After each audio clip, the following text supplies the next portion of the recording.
The Venezuelan president gets yoinked, Iran attempts a revolution, and America threatens its closest allies. Welcome to 2026, baby. I'm living in that 21st century, doing something mean to it. Do it better than anybody you ever seen do it. Screams from the haters, got a nice ring to it. I guess every superhero need his theme music. No one man should have all that power. The clock's ticking, I just count the hours. Stop tripping, I'm tripping off the power.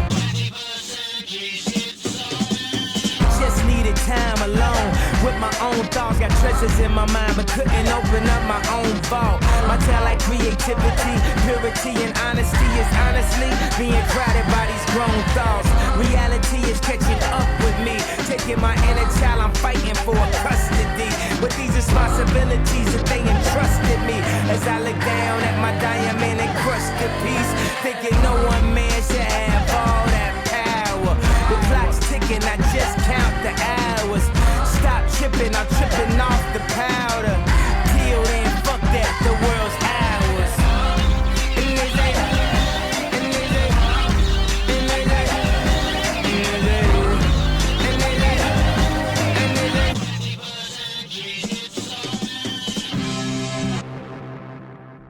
We now cross over to Uganda, a country best known for the greatest start to an interview of all time. Thank you for coming in. Thank you for Good having morning. me. Morning to you. Why are you gay? Who says I'm gay? You are gay. Uganda's presidential election took place on the 15th of this month. However, like nearly all nations within Africa, the term election is used very loosely. This year's race saw longtime incumbent President Yoweri Museveni face off against Robert Kyagulanyi Ssentamu, better known as Bobi Wine. In case you've forgotten who President Museveni is, he's the guy who famously said, quote, "As Hitler did bring Germany together, we should also do it here. Hitler was a smart guy, but I think he went a bit too far by wanting to conquer the world." That quote was in a fatal tailspin, but you gotta give him credit for trying to pull it up at the end. The longtime president would first come to power in 1986, following the Ugandan Bush War. Initially, President Museveni seemed to be supportive of strengthening Uganda's democratic systems and improving the nation's regrettable human rights record. Within a few short years, however, Museveni was accused of employing child soldiers and committing a genocide against ethnic minorities within the country. Since facing his first election in 1996, Museveni has now served 6 terms in office, and although outside observers verified some of the earlier results, the same could not be said in recent years. During his time in office, Museveni has done away with presidential term limits, as well as any age limits to serve in the position. The 81-year-old President Museveni is nearly twice as old as the 43-year-old Bobi Wine. For reference, Museveni came to power when Bobi was just 3 years old, and was around to meet Ronald Reagan in the White House. During his time in power, Blockbuster Video went through its entire life cycle, all the way from being founded to being a mediocre workplace comedy on Netflix. We should also keep in mind that the average person in Uganda is significantly younger than the worldwide average. Nearly half of Uganda's entire population is under the age of 18 and ineligible to vote, and most citizens have never known a time where President Museveni hasn't been in power. Bobi Wine's background is also quite a bit different from President Museveni, being born into a family of 34, getting a law degree before eventually pursuing a music career. Wine's 75-song discography, which often features political or socially conscious songs, would lead him to announce his candidacy for parliament in 2017 and run for president in 2021. As it turns out, running in a pretend election against a 40-year dictator tends to be pretty dangerous. Bobi Wine was arrested multiple times during his 2021 campaign. Several of his aides and bodyguards were arrested or killed, and a rally for his presidency ended with police killing 100 people. The election itself was preceded by a nationwide internet blackout, and allegations of fraud were rampant throughout the country. International observers from the EU and United States decided to not even show up, stating that their last recommendations were ignored, and that the election lacked transparency and accountability. President Yoweri Museveni was announced the winner with 57% of the vote, despite 409 polling stations somehow recording recording a 100% attendance rate. We probably don't need to say this, but the election was absolutely rigged. Fast forward to the rematch election this month, and things went down pretty much the same way. Bobby and his staff were attacked by security forces in the first week of December last year, which reportedly sent multiple people to hospital. Meanwhile, both the UN and Amnesty International heavily criticized the actions of President Museveni against his rivals. And like clockwork, an internet blackout came into effect shortly before the election. In the months leading up to the election, President Museveni would defend his use of tear gas and rubber bullets on the supporters of Bobby Wine by stating in his own words, quote, "It doesn't kill, it is much better than using live bullets." When the results were finally announced, President Yoweri Museveni was unsurprisingly announced the winner with 72% of the vote. During his victory speech, Museveni stated that Bobby Wine's party had planned to attack polling stations within the areas they were losing. Much like the election results, this was also made up. Nice argument, Senator. Why don't you back it up with a source? My source is that I made it the fuck up. Museveni would also state, quote, "Some of the opposition are wrong and also terrorists. They are working with some foreigners and some homosexual groups. In case you may have forgotten, this includes groups such as For LGBTI. I am an Lesbians, activist. gays, Bisexual, abo bonna transgender, bagwagwa. and intersexuals. President Museveni is now set to handle the country for another 5 years, making him 86 the next time Uganda goes to the polls. The election in Uganda serves as yet another reminder of how fragile democracy can be, and the unfortunate reality of how rare it really is on a global scale. Viewers who might be looking to escape their own democratically challenged nation may be interested in today's sponsor. Surfshark has been our sponsor for well over 5 years now, and over that time, our ad-making spots have only become harder. The problem is that Surfshark now has so many features, we have a hard time fitting them into our time slots. It's basically become a Swiss Army knife for being online. First and foremost, it's a VPN, and with 4,500 servers in 140 countries, concerns about privacy and region locks have become a thing of the past. It's also your online bouncer, protecting you from the likes of malware, trackers, and phishing attempts. Upon request, it can even scan emails on your behalf and tell you whether you're about to get scanned. Its Clean Web 2.0 browser extension also just turns off ads. It might sound too good to be true, but if you install it right now and come back, you won't get any ads for YouTube at all. We don't get any money from the ads on the news anyway, so knock yourself out. We should also keep in mind that Surfshark is entirely risk-free, because if you decide to back out within the first 30 days, they'll give you a full refund, no questions asked. To make the deal even sweeter, by going to surfshark.com/SirSwag, using the code SirSwag, or scanning this QR code. You'll also score yourself an extra 4 months on the house. Surfshark VPN. It's cheaper than the other ones. Meanwhile, ICE agents in Minnesota eat at a Mexican restaurant before arresting the staff. McDonald's faces a class action lawsuit claiming the McRib doesn't contain rib meat, and the EPA no longer factors in human lives in its decision-making calculations. On the 3rd day of January, and just hours after we released our last news video, the United States military would launch an intervention into Venezuela and successfully capture President Nicolas Maduro. In case you've forgotten who Nicolas Maduro is, he's the guy who famously said, quote, "I have a wife. Listen, I like women. How good is the kiss of a woman, right?"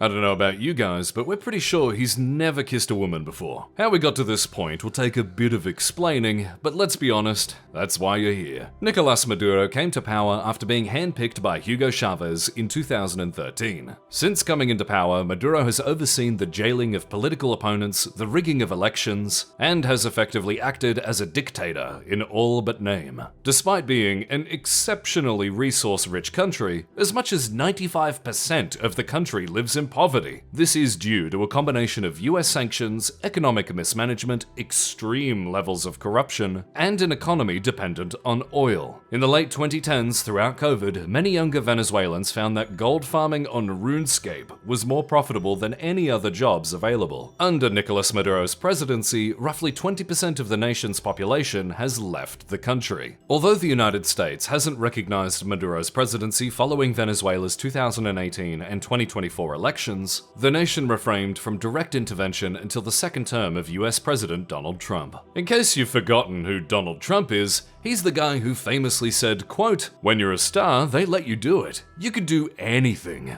Grab 'em by the pussy." I don't know about you guys, but we're pretty sure he has a starring role in the Epstein files. Starting in September 2025, the United States military began a buildup of naval assets in the Caribbean Sea near the coast of Venezuela. The given justification was a maritime operation to quell drug trafficking, which has long been a priority of the Trump administration. What would follow is a series of ongoing airstrikes on suspected drug boats within the Caribbean and Pacific, attacks that have come under harsh legal scrutiny. The situation would further escalate on the 17th of December, when Trump would post on Truth Social that the US Armada would remain until Venezuela returns, quote, "all the oil, land, and other assets that they previously stole from us." This seems to be referring to Venezuela's seizure of oil fields and equipment belonging to the US, France, and Norway in a push to nationalize its oil industry. It's important to understand that countries can legally just do this at any time they want. It's an absolutely terrible idea because you basically scare off any and all foreign investment. But legally, you can just do that. Companies consider these possibilities as the risks of doing business in certain countries. However, the president seemed to take that shit personally. We now come to 2026, when right on the night of the 2nd of January, President Trump gave the order to carry out the mission to capture President Nicolas Maduro. The operation involved over 150 aircraft and would target military installations and airports in a series of strikes lasting around half an hour. By this time, the plan to capture Maduro had already been in the making for 4 months, and the CIA had already gathered a wealth of intelligence. The capture of Maduro and his wife would be carried out by Delta Force, a special operations unit which is as secretive as they are deadly. A lot of the photos of Delta Force have them dressed up as accountants and unassuming divorced dads, but that seems to be the point. For example, this is a picture of retired Delta Force demolitions expert Mike Vinning. He's one of the most well-trained men the US military has ever produced. It should be noted that the operatives carrying out the raid already had plenty of practice on a full-scale model of the compound where Maduro was staying. It's probably not surprising that after Delta Force was on the ground, they had Maduro in custody just 3 minutes later. In any other case, we at the Swag News team can't wait to play this mission in Call of Duty Black Ops 12. After just over 5 hours after giving the go-ahead, President Trump announced that Maduro had been captured and was in US custody. Maduro would be seen in a series of photos over the next day, seemingly wearing a new trend-setting fit every few hours, before he was eventually taken to Brooklyn's Metropolitan Detention Center. This means that there's a very real possibility that he's had some kind of interaction with alleged CEO killer Luigi Mangione. Nicolas Maduro has been indicted on several charges of narco-terrorism conspiracy, cocaine importation conspiracy, possession of machine guns and destructive devices, and conspiracy to possess machine guns and destructive devices. Maduro pleaded not guilty to all charges. Much like everything else the Trump administration has done in Venezuela, from the boat strikes to the full-scale intervention, the legal justification is basically irrelevant. The goals of the US government and the situation within Venezuela still remain somewhat murky. Shortly after the operation concluded, President Trump would announce in his own words, quote, "We are going to run the country until such a time as we can do a safe, proper, and judicious transition." This would almost immediately be contradicted by Secretary of State Marco Rubio the next day, who affirmed that the US did not want to run Venezuela. This would be seemingly contradicted again a few days later, when the president shared an edited Wikipedia page showing him to be the acting president of Venezuela. You can be forgiven for thinking this is all very confusing, because even experts have had a hard time understanding America's plan for Venezuela. Elvira Dominguez Redondo, a professor of international law at the Kingston University in the United Kingdom, would comment on the situation with, quote, "From the outside, it's impossible to know what the next steps of the US will be, particularly given the contradictory public statements coming from senior figures. What I can say, based on observable facts, is that there is no full-scale military invasion or formal assumption of governmental authority by the US. What appears to have occurred instead is the removal of Maduro while allowing the rest of the governing apparatus to remain in place, under conditions that are not publicly known. Whether and how this was negotiated is unclear. So far, these assumptions appear to be true, as following Maduro's capture, he was immediately replaced with Vice President Delcy Rodriguez, who was sworn in as acting president. In a public statement, Rodriguez would comment, quote, "We will never again be a colony of any empire," referring to the nation's previous colonization from Spain. Despite this, Rodriguez, who has a reputation for pragmatism, has been willing to work with the US government in their goals for the country. It generally seems that both nations have reached an understanding that Venezuela will be left alone, as long as the government adheres to President Trump's grand vision.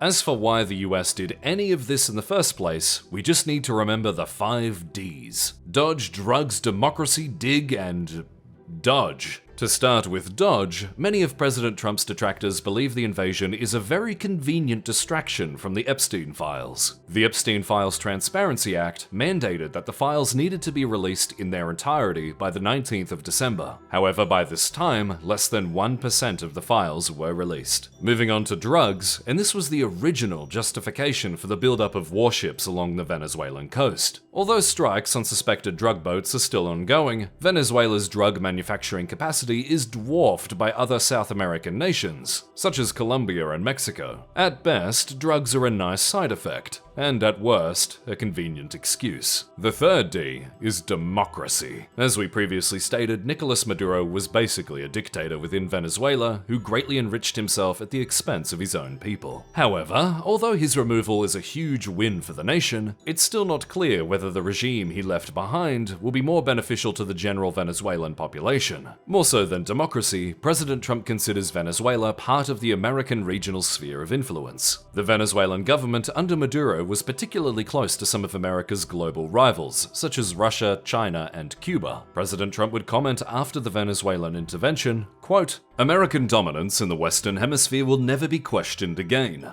Won't happen." Commenters have also suggested that the president is doing a form of legacy farming, as his second term has seen him speedrun pages for future history books. Notably, President Trump has been fixated on receiving a Nobel Peace Prize, an award he didn't receive in 2025. Trump did, however, win the inaugural FIFA Peace Prize in December, which he accepted less than a month before yoinking the president of Venezuela. The 2025 Nobel Peace Prize ultimately went to former Venezuelan opposition candidate Maria Corina Machado, who would later gift the prize to President Trump in the middle of January. According to the Nobel Committee, recipients can do whatever they want with their awards and prize money, but just because someone owns a Nobel Prize doesn't mean they actually have one. Commenting on the gift, the president would state, quote, "Maria presented me with her Nobel Prize for the work I have done. Such a wonderful gesture of mutual respect. Thank you, Maria." The fourth D is dig, which refers to President Trump's plan to extract oil from Venezuela's enormous untapped reserves. We couldn't find a coherent explanation for his plan for Venezuelan oil, but here are 3 quotes at 3 different times that we think do a pretty good job at explaining his intentions. In President Trump's own words, quote, "We're going to have our very large United States oil companies, the biggest anywhere in the world, go in, spend billions of dollars, fix the badly broken infrastructure, the oil infrastructure, and start making money for the country." On to the second quote, "We're going to rebuild the oil infrastructure, which requires billions of dollars that will be paid for by the oil companies directly. They will be reimbursed for what they're doing, but it's going to be paid, and we're going to get the oil flowing." Finally, the third quote, "This oil will be sold at its market price, and that money will be controlled by me, as President of the United States of America, to ensure it is used to benefit the people of Venezuela and the United States." Although the president stated that he had already had conversations with US oil companies prior to Maduro's capture, 4 oil industry executives confirmed that neither ExxonMobil, ConocoPhillips, or Chevron have had any such conversations. President Trump would later meet with around 24 oil executives on the 9th of January, where enthusiasm for US oil extraction was mixed. Exxon CEO Darren Woods would specifically call Venezuela uninvestable, and not without good cause. Exxon has already had its assets in Venezuela seized on 2 separate occasions, and setting up shop in Venezuela a 3rd time is a long and expensive process. Venezuela's oil infrastructure has greatly deteriorated through years of mismanagement, and political uncertainty doesn't promote much confidence in such an investment. If Venezuela decides to nationalize these assets for a third time, or the next US administration changes its priorities, that leaves these companies exposed to a huge amount of risk. Regardless, the 14th of January saw the United States announce that it had completed its first sales of Venezuelan oil, roughly valued at $500 million.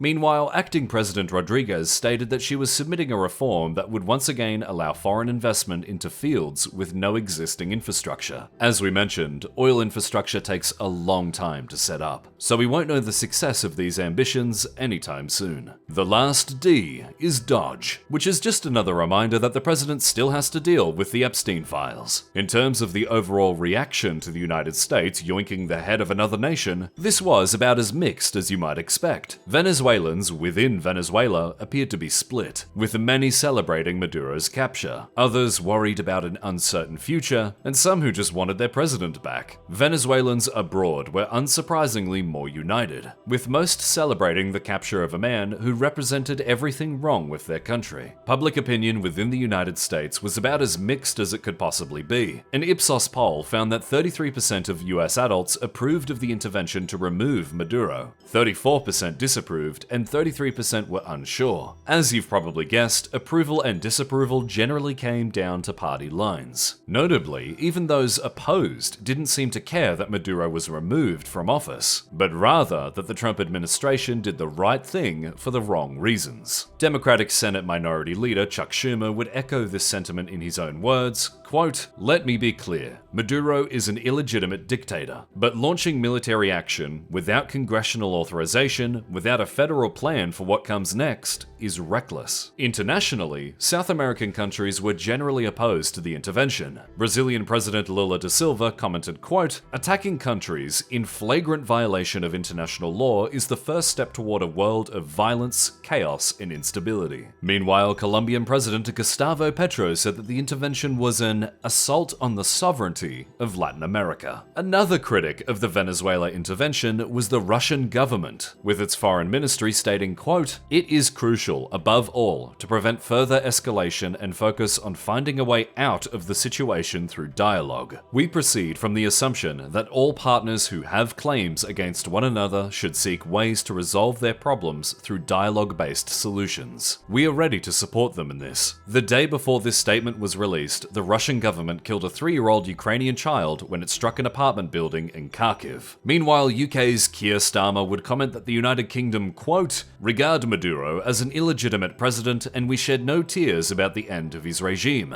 French President Emmanuel Macron was more concerned with the well-being of Venezuela, stating that the transition of power must be peaceful, democratic, and respectful of the will of the Venezuelan people. Unfortunately, there's still a lot we just don't know about January's American intervention in Venezuela. President Trump's grand vision for the country, whether US involvement will benefit the average Venezuelan, or whether other world leaders are about to be yoinked, are all questions we don't have answers to. The good news is that we don't plan on going anywhere, so feel free to subscribe to keep up with any future developments. It's not often that we get to talk about things that are genuinely good and inspiring, but we felt you've all earned a little treat. Since the Apollo 17 mission in December 1972, humans have not ventured outside the orbit of the planet, but that's soon about to change. The planned Artemis 2 will take 4 astronauts on a 10-day mission flyby around the moon on a journey of over 600,000 miles, or 960,000 kilometers. For reference, that's like going from Perth to Sydney twice. What would lead to the Artemis missions initially began in 2017 with Space Directive 1. Space Directive 1 was a policy directive for NASA signed by President Trump, directing NASA to return humans to the moon and establish a permanent base there, before eventually moving to human exploration of Mars and beyond. The program was named Artemis after the twin sister goddess of the Greek god Apollo. In 2020, the Artemis program expanded into a broader project called the Artemis Accords, a program encouraging international cooperation in space exploration, emphasizing sharing of scientific data and technology, and for the peaceful civilian use of space. As of this month, 60 countries have signed the Accords, with the most recent being Portugal on the 11th of January this year. The first steps to return to the moon began with the Artemis 1 mission in 2022, testing the new rocket and space capsule, which will bring crew in subsequent launches. The rocket, creatively called called the Space Launch System, lifted off on November 19, 2022, after several delays due to engineering difficulties. The Orion space capsule underwent extensive testing and experimentation while in flight, including 2 flybys of the moon. It eventually splashed back down on Earth on the 11th of December and was whisked off for post-flight testing. Tests showed higher than expected heat shield wear, leading to over 2 years of investigation. After the issue was identified, a revised re-entry profile was created and worst-case scenario testing proved the capsule safe. Plans then moved to a crewed launch with Artemis II. Artemis II is a crewed dress rehearsal of a crewed moon landing in the coming years. 4 astronauts, 3 Americans and a Canadian, will be launched atop an SLS rocket on a 10-day mission. Unlike the Artemis I mission, the capsule will first orbit the Earth several times before flying to the moon. The astronauts will practice several critical techniques, including manual flying of the craft while in space. The craft will pass by the far side of the moon before returning to the Earth and splashing down in the Pacific Ocean. The mission will set several records. It will be the first time since 1972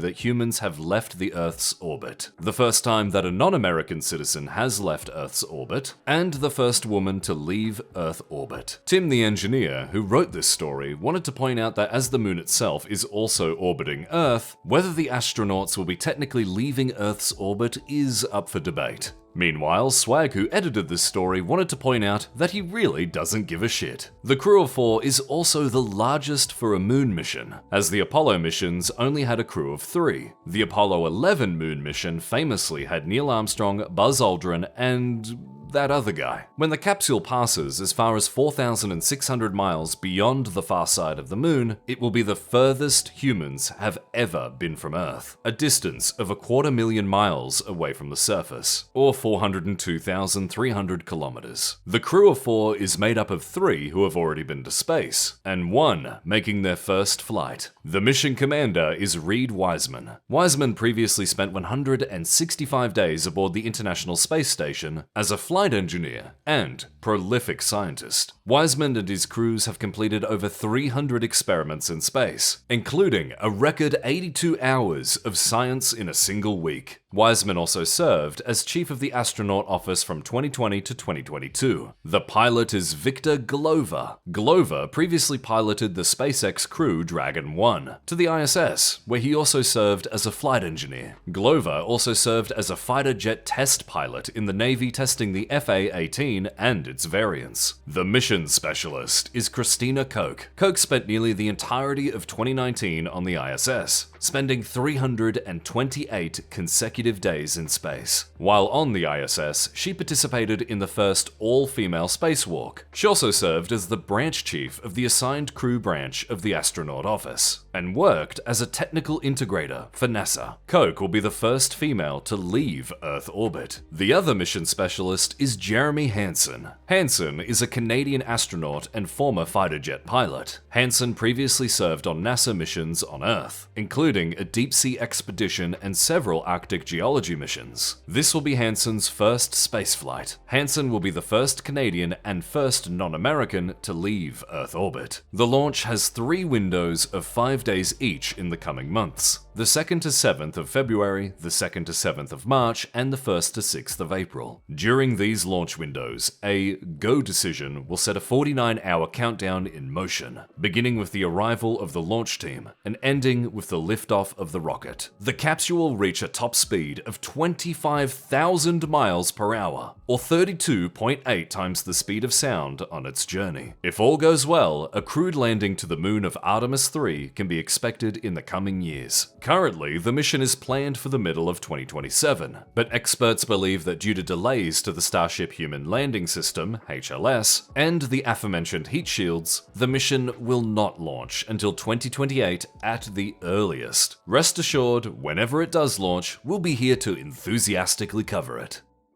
In the final days of 2025, demonstrations broke out across the nation of Iran. The grievances among protesters were mostly economic, with the country facing sky-high food prices and record-setting currency depreciation. As of time of writing, a single US dollar is now worth over 1 million Iranian rial. Iran's government has long been mismanaged and corrupt, but the last few years have only compounded these issues. The nation lost a major ally with the overthrow of the Assad regime in Syria.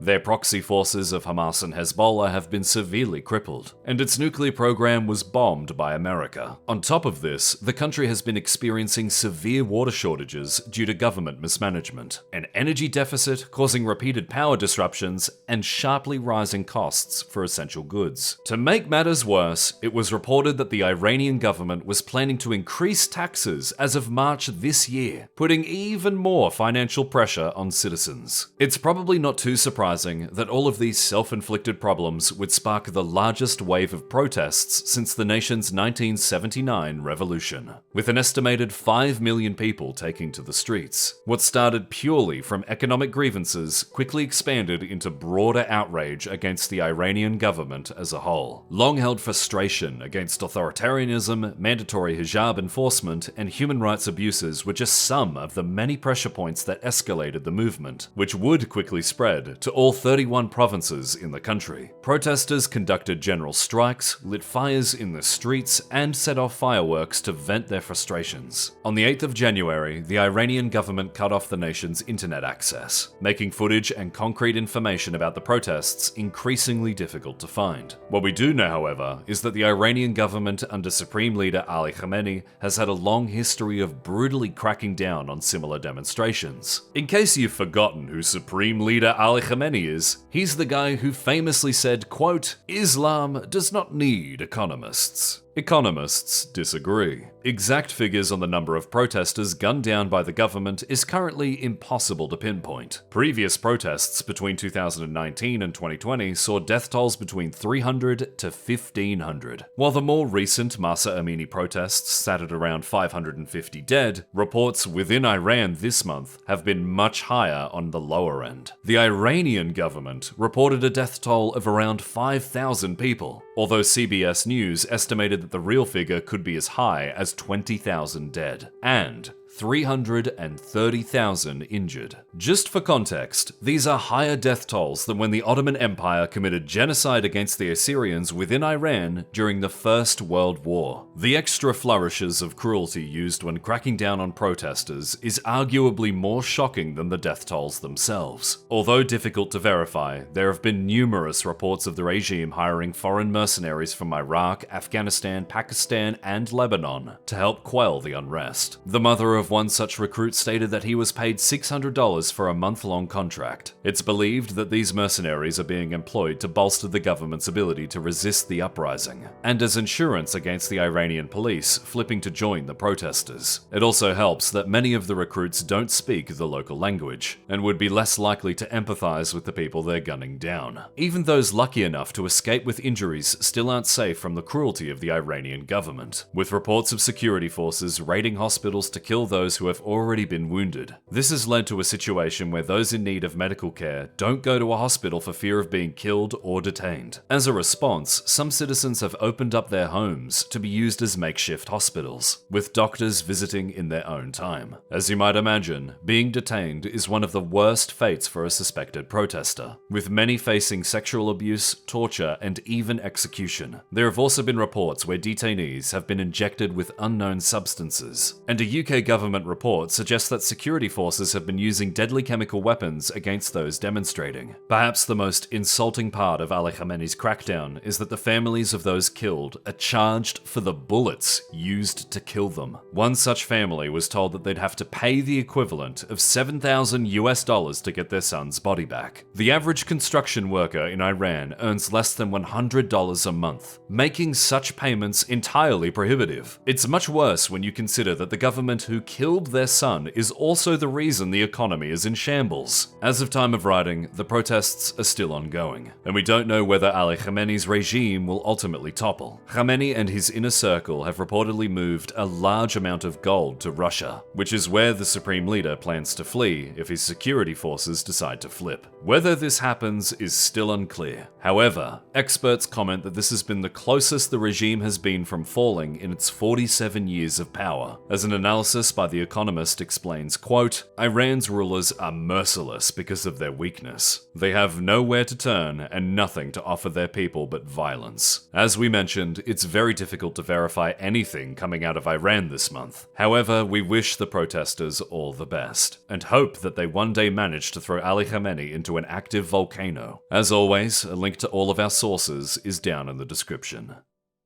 On the 11th of January, government authorities within Indonesia and Malaysia outright banned Elon Musk's generative AI image tool, Grok. Grok is tied to the social media platform Twitter, and is used extensively around the world for its AI capabilities. In case you've forgotten who Elon Musk is, he's the guy who famously said, quote, GTA 5 required shooting police officers in the opening scene. Just couldn't do it. Anyway, the reason behind Grok's ban was because people kept using it to generate pornography, and Grok's restrictions didn't extend to images of children. Grok was being used to make CP, which for YouTube's moderation system stands for Cyberpunk 2077. Between late December and early January, 1 year after Grok's image generation capabilities were introduced, Twitter users generated hundreds of thousands of explicit images on the platform. Images of other users were modified by Grok to remove clothes, put them in different positions, and cover them in mayonnaise. Indonesia's digital minister, Muta Hafid, stated the countrywide ban was to, quote, protect women, children, and the broader public from the risks of fake pornographic content generated by AI technology. Malaysia's message was similar, with government authorities stating that the ban comes after, quote, the repeated misuse of Grok to generate obscene, sexually explicit, indecent, grossly offensive, and non-consensual manipulated images, including content involving women and minors. Meanwhile, European Commission spokesperson Thomas Reynier stated that the Commission is very seriously looking into reports of X and Grok's spicy mode showing explicit sexual content with some output generated with childlike images.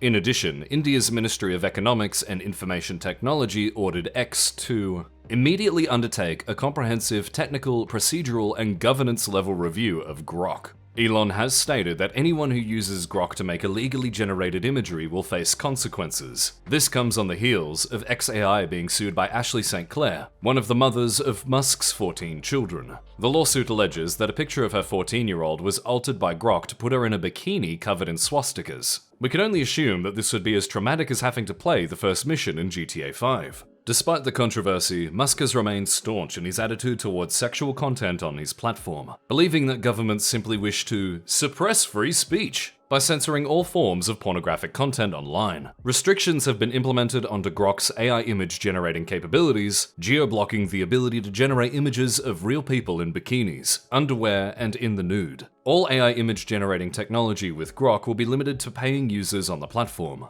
and only upper body nudity featuring fake and imaginary AI people will be allowed on the platform per United States film standards. It should be noted that although these tools have been banned in Indonesia and Malaysia, users have reported that these restrictions can be sidestepped pretty easily with VPNs or DNS tweaks. The explicit image controversy comes just as US Defense Secretary Pete Hegseth announced that Grok will be integrated into the Pentagon. Hegseth would comment in his own words, quote, very soon we will have the world's leading AI models on every unclassified and classified network throughout our department. He would go on to say that this new AI acceleration strategy would unleash experimentation, eliminate bureaucratic barriers, focus on investments, and demonstrate the execution approach needed to ensure we lead in military AI and that it grows more dominant into the future. Some commenters believe that integrating a generative AI that called itself Mecha Hitler into the most powerful military in the history of mankind is probably a bad idea. Others state that if Grok's main appeal is generating child pornography, giving it unrestricted access to the US government is going to give it an exciting new wealth of training data.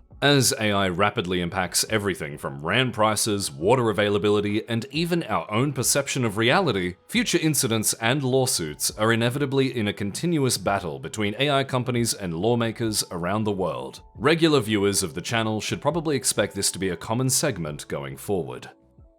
We now come to one of the stupidest stories we've ever had to cover, a situation that's being called the Greenland crisis. Since the start of 2026, US President Donald Trump has been increasingly vocal about his desire to annex, purchase, or otherwise militarily take Greenland. The president's desire for the US to own Greenland has long been known to the public, and his administration put forward several offers to buy the territory from Denmark during his first administration. In fact, America itself has had a long history of trying to acquire the island, with proposals being put forward as early as the 1860s, coinciding with the US acquisition of Alaska. Since then, the US has been interested in Greenland from both an economic and security perspective. Economically, Greenland heavily relies on fishing, with the industry making up 90% of the territory's exports, and employs 15 to 16% of its population. Greenland does, however, have an untapped wealth of minerals, including gold, uranium, and presumably deep substrated foliated calcite. The problem is that although the materials are there, the process of extracting them is unfathomably difficult. Many deposits are located above the Arctic Circle, with little to no existing infrastructure. The location also poses visibility challenges, with parts of the territory experiencing total darkness for months at a time. The minerals themselves are also located below a polar ice sheet a mile thick, making extraction even harder. Commenting on the difficulty of mining in Greenland, founder and senior fellow at the Arctic Institute, Malte Humpert, would state, quote, "The idea of turning Greenland into America's rare earth factory is science fiction. It's just completely bonkers. You might as well mine on the moon. In some respects, it's worse than the moon." From a security perspective, Greenland does act as an excellent strategic location within Europe, with the US occupying the island during World War II, and further expanding its presence during the Cold War. The government of Denmark initially wanted the United States to leave after the Allied victory, but figured a few US bases was worth the trouble of having them around. Fast forward to 2026, and President Trump has repeatedly stated that part of his desire to control Greenland is to prevent Russia and China from expanding into the region.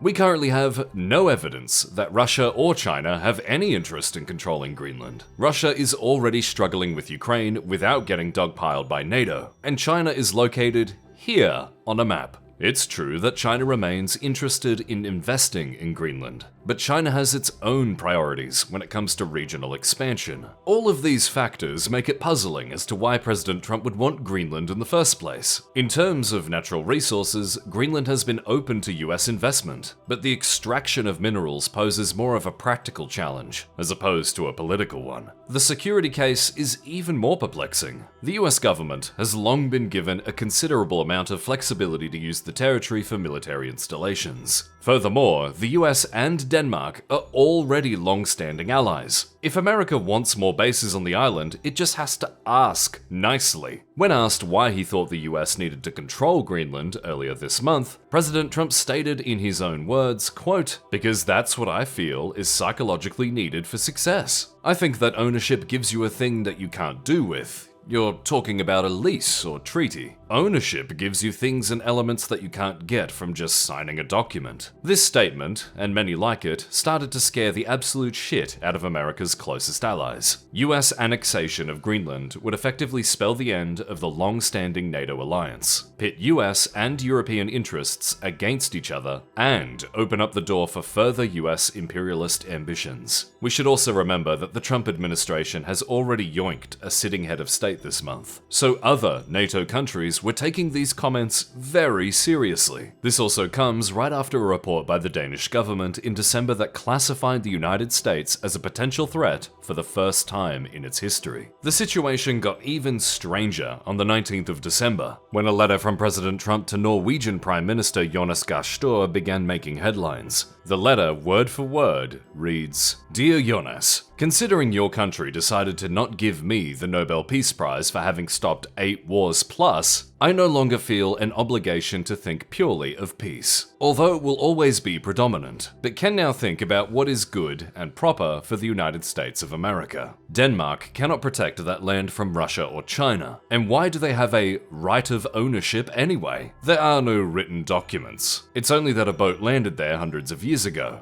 But we had boats landing there also. We have done more for NATO than any other person since its founding. And now, NATO should do something for the United States. The world is not secure unless we have complete and total control of Greenland. Thank you, President DJT, Donald Trump. Here's why pretty much everything he said was wrong. First up, the Norwegian government doesn't choose Nobel Prize winners, as these are chosen by an independent committee. We already broke down the ending 8 wars claim last month, but generously, we gave him credit for ending 2. The 12-day war between Israel and Iran last year, and the brokered agreement between Armenia and Azerbaijan. This one is mostly down to how a person might classify the words war and end. The line, "I no longer feel obligated to think purely of peace," is a shitty thing to say, but he was speaking from the heart, so it passes the fact check. The claim that Denmark cannot protect that land from Russia or China is also dubious. As we previously covered, security experts don't believe that Russia or China have any military ambitions to conquer Greenland. Furthermore, as Denmark is a part of NATO, all participating nations, including the United States, would be obliged to protect Greenland if this shit ever happened. In effect, Greenland is protected by the most powerful military alliance in this history of man. As for the claim that Denmark has no right of ownership or written documents for its claim to Greenland, this is also not true. No country on Earth disputes that Greenland is under Denmark's sovereignty, including the United States with its signing of the Treaty of the Danish West Indies. The last 2 lines of "I have done more for NATO than any other person since its founding," and "the world is not secure unless we have complete and total control of Greenland," are both disputed by NATO analysts. America's recent deal-making within Ukraine has certainly drawn particular doubts about President Trump's commitment to the NATO alliance. This, of course, left Denmark, and by extension the NATO alliance, in a very tough position. Letting Greenland be taken by force sets as much a bad precedent as Russia taking over Ukraine. However, at the same time, America is still considered an ally, as unreliable as it may be. Europe was seemingly about to stumble into one of the stupidest wars ever waged on the continent, and that's saying something. Fortunately for Denmark, public opinion was firmly on their side. Polling in January found that 85% of Greenlanders don't want to be a part of the United States. This sentiment was echoed by Danish lawmaker Anders Vistesen, who stated this during a speech to the European Parliament. Let me put it in words you might understand. Mr. Trump, fuck off. Meanwhile, a YouGov poll found that only 9% of Americans supported the US military taking control of Greenland. President Trump has long branded himself as a president of peace, so potentially starting a war with America's closest allies isn't exactly popular even among his biggest supporters. For Denmark's allies, the plan was straightforward. Simply make a military takeover, far too costly to be worth the effort. The first step was to make it politically expensive. The middle of the month saw NATO nations begin to deploy small symbolic numbers of troops to Greenland as part of a joint military exercise called Operation Arctic Endurance. Most nations only sent 1 or 2 soldiers to participate, but it was enough to have a presence on the island. Although the official purpose of the operation was to counter potential Russian activity in the region, analysts note that the real reason was to make the invasion more politically costly for President Trump. Days later, Trump would announce that NATO nations participating in the operation would be hit with a 10% tariff, which would escalate to 25% by the 1st of June. The problem with this strategy is that the EU is an economic powerhouse in its own right, and has the capacity to cause massive economic damage to a potential threat. The first thing they did was suspend negotiations on the EU-US trade agreement, something President Trump previously called, quote, "the biggest deal ever made." The next thing they did was debate whether to wheel out the EU's recently adopted anti-coercion instrument, sometimes called called the Trade Bazooka. The Trade Bazooka was conceived as a countermeasure for economic coercion within the EU. Should negotiations fail, the EU would counter with their own targeted tariffs on politically sensitive imports, start restricting US platforms and businesses within the EU, put limits on US financial services, and impose restrictions on US companies landing government contracts. Foreign direct investment would be blocked, intellectual property protections would be suspended, and access to EU technology would be restricted. The Trade Bazooka would certainly do some serious damage to the EU's economy in the meantime, but it would also be devastating to the United States. The idea is to make the invasion of Greenland so economically unthinkable that it would be political suicide for anyone who attempted it. After all, US midterms are only 10 months away, and nothing tanks support faster than basic goods getting more expensive. Following pressure from his aides, President Trump would seemingly abandon plans to take Greenland by force, but didn't rule out economic coercion. During a frankly strange speech at the World Economic Forum, the president once again reiterated false claims that Greenland was a US territory, issued veiled warnings to the EU heads of state, and appeared to repeatedly confuse Greenland with Iceland on multiple occasions. Shortly after the speech, President Trump announced that he had spoken to NATO's Secretary General Mark Rutte and stated that they had, quote, formed the framework of a future deal with respect to Greenland. Rutte would later state that Greenland was never mentioned in the conversation, with the two largely focusing on broader Arctic security. Details beyond that aren't currently known as of time of writing. Trying to analyze an incident as stupid as the Greenland crisis one proved challenging, and experts all seemingly have their own interpretation. Former head of the NATO Defense College, Arnebad Dalhag, stated that President Trump's actions, quote, comes across as a gift-wrapped present from Trump to Putin. The same sentiment is shared by Norwegian international relations scholar Ivar B. Newman, who argues that President Trump is splitting the Western world on behalf of the Russian government. Other experts note that the incident marks a dramatic departure from America's post-1945 foreign policy, with the US shifting from a security guarantor to an imperial power. Why President Trump wants Greenland so much, or how long he'll continue pursuing these ambitions, and whether the whole thing is another distraction from the Epstein files are all questions we'll have to wait to find out. For the good of the world and for Swag's own sanity, we hope this will be the stupidest story of 2026. Our coverage for January might be over, but we're not done yet. Last month, we asked viewers to fill out a survey to rate our performance, which Jake the Analyst then interpreted. In case you've forgotten who Jake the Analyst is, he's the guy who famously said, quote, tanks are definitely cooler than fighter jets. Unfortunately, not even Jake can be right all the time. In one of our best survey turnouts ever, the first thing we noticed was that you guys have become more open to longer videos. The percentage of people who prefer news to be over 40 minutes long increased from 50% to 55%. Longtime viewers might remember when episodes were barely breaking 20 minutes long, and we owe our longer runtime these days to a larger team, better Patreon funding, and simply just getting better at what we do. With this said, we don't intend to lengthen our coverage. That's quite big. As we'd rather use those resources to maintain quality. We also found that 82% of you wanted us to keep our monthly release schedule up from 76% from last year. This either indicates that you've generally become more comfortable with our release schedule, or that people who wanted more up-to-date news have already looked elsewhere. In terms of bias, the percentage of viewers who said we had little to no bias dropped by 5% compared to last year. After that, by far the most common rating from respondents was that our reporting was slightly left-leaning. This is consistent with previous years.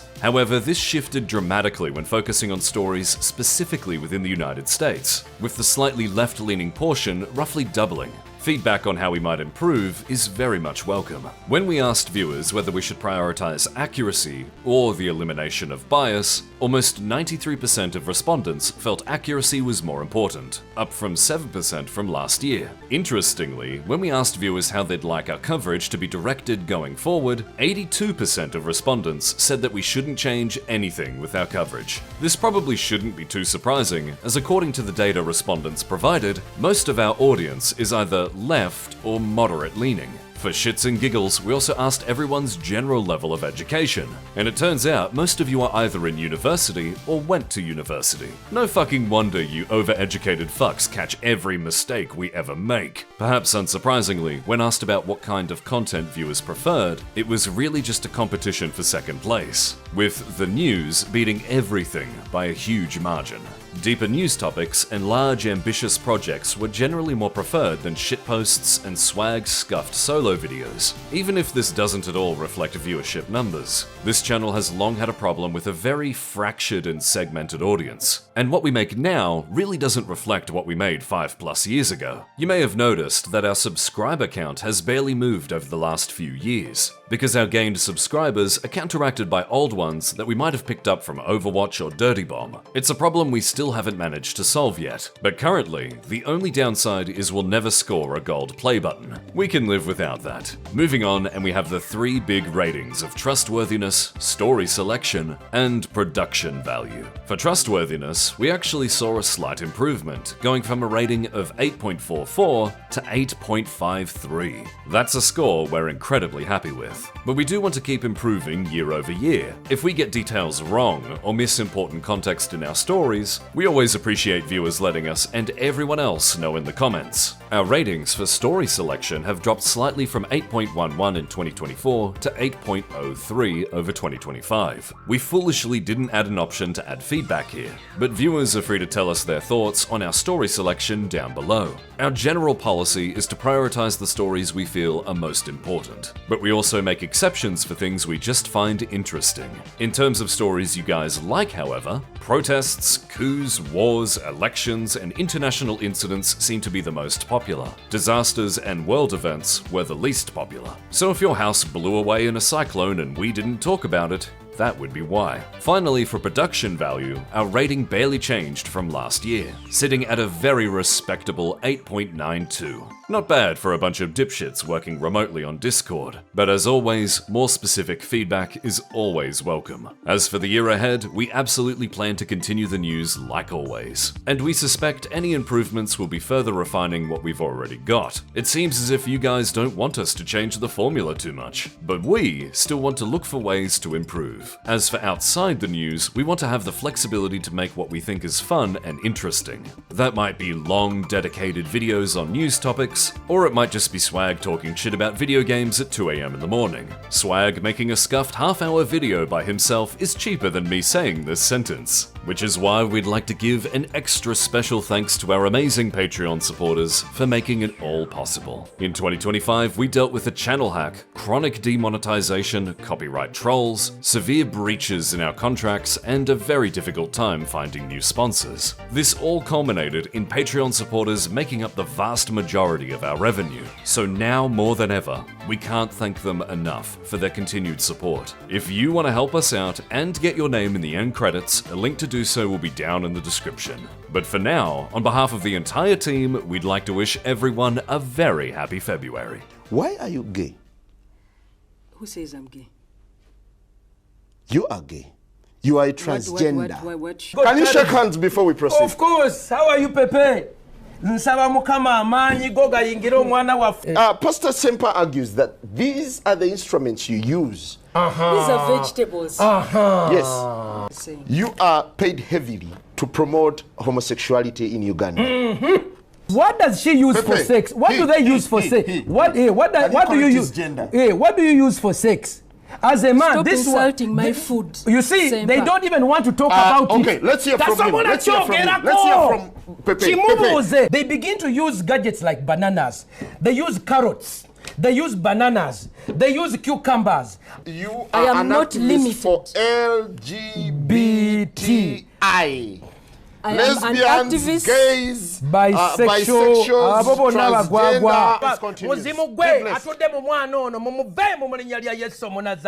All right, on that note, we wind up and that ends the show. The morning breeze.